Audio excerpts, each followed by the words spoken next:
तो बताओ पुनर्जन्म कब से शुरू होता है?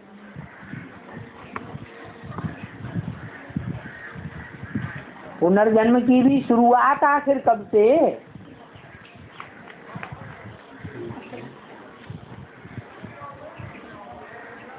अरे शुरुआत कभी तो होगी।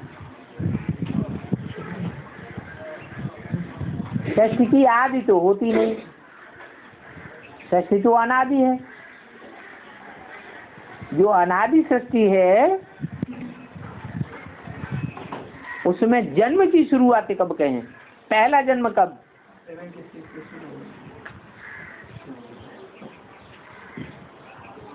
कहेंगे पहला जन्म 76 में माता पिता का तो है, लेकिन पुनर्जन्म तो नहीं है। पुनर्जन्म कब से कहें? नहीं, 76 तो पहला जन्म हुआ। पुनः माने दोबारा, पुनः जन्म, दोनों शब्द मिलाए तो क्या हुआ? पुनर्जन्म। तो पुनः जन्म कब हुआ?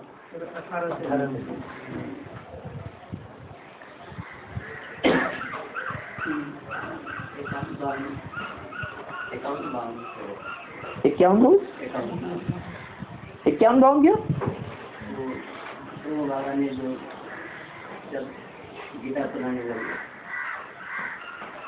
नहीं, ज्ञान गीता तो पहले से ही चलती थी, कराची से मुरली निकलती चली आई है, तो ज्ञान गीता तो तभी से है। ज्ञानामृत नहीं कहेंगे, अमृत कहेंगे तब जब गौमुख हो। कब कहा जाता है? अमृत किससे निकला? कहते हैं गौमुख से अमृत निकला। अमृत से अमर हो जाते हैं। अभी मरते जीते रहते हैं कि अमर बने बैठे हैं ब्राह्मण। अभी अभी निश्चय होता है और अभी अभी अनिश्चय हो जाता है। अनिश्चय हो गया तो मर गए, निश्चय हो जाए तो जिंदा हुए। तो गौ के मुख से निकला हुआ अमृत मिलना है अभी नहीं मिल रहा है। हाँ, वो भी टाइम आएगा कि गौ के मुख से निकला हुआ अमृत हम पिएंगे। जैसे गंगा जल को पीते हैं तो भक्त लोग क्या समझते हैं? अमृत जल है। तो ये यहाँ की बात है। तो शुरुआत तब से कहेंगे जब से विष्णु प्रत्यक्ष हो, लक्ष्मी नारायण का संपन्न स्वरूप प्रत्यक्ष हो जाए। कौन से लक्ष्मी नारायण? सतयुग के 8 लक्ष्मी नारायण की बात नहीं है। जो नर से डायरेक्ट नारायण और नारी से लक्ष्मी बनने वाले हैं, उनकी बात है। तो कहेंगे शुरू से। शुरू कब कहें? है?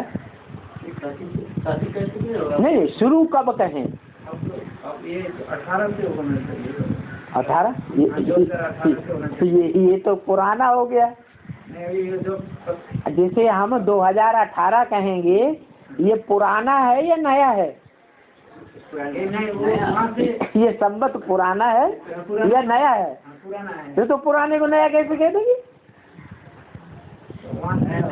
नया कहेंगे तो संवत भी नया हो जाएगा। उसका नाम देंगे संवत 111। तो कहेंगे शुरू से। तुम बच्चों ने पुनर्जन्म लिया है तो तुमको स्मृति आई है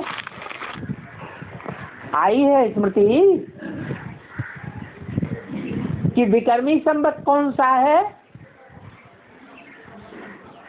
क्या 2 संवत हुए ना?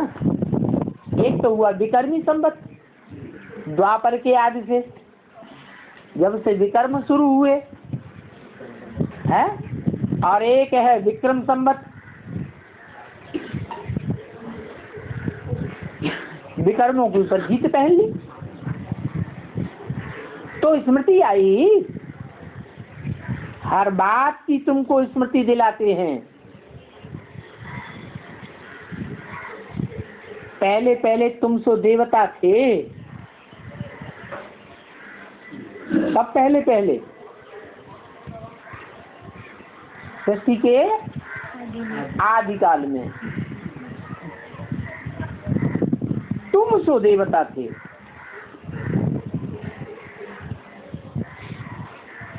ये नहीं कहा हम सो देवता थे, यह सो देवता थे, ये भी नहीं कहा।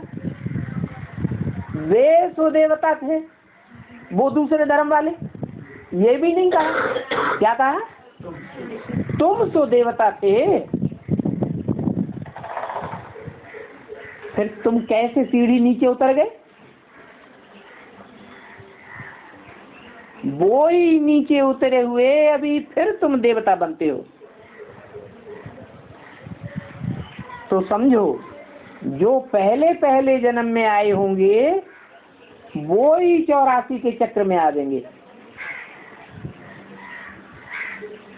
जो आदि वाले थे, शुरू वाले थे, वो ही 84 के चक्र में आ जाएंगे, वो ही पक्के पक्के देवता कहे जाएंगे। पहले नंबर में कहेंगे प्रिंस श्री कृष्ण। कौन सा श्री कृष्ण? सतयुग का या संगम का? संगम का, जिसका गायन है शास्त्रों में। फिर भिन्न भिन्न नाम रूप धरकर वो इस समय फिर खड़े हैं। तो तुम फिर से सो राजकुमार बनते हो। तुम बच्चों की बुद्धि में है वो ऊंच से ऊंच भगवान है, जो हमको ऊंच से ऊंच बनाता है। ऊंच से ऊंच पढ़ाई पढ़ा करके वो पतित पावन है, ये स्मृति में रखना है। क्या बात? क्या बात स्मृति में रखना है? कि वो एक ही ऊंच से ऊंच बात है, जिसके संग के रंग में आने से हम ऊंच से ऊंच स्टेज प्राप्त करते हैं। उसके अलावा और जो भी मनुष्य मात्र की आत्माएं हैं, उनके संग के रंग में रंगकर हम कहाँ जाते हैं? नीचे जाते हैं। इसमें मुझने की कोई बात नहीं है। किसमें? किस बात में? कि एक बाप ही पतित पावन है, एक के अलावा और कोई भी पतितों को पावन बनाने वाला नहीं है।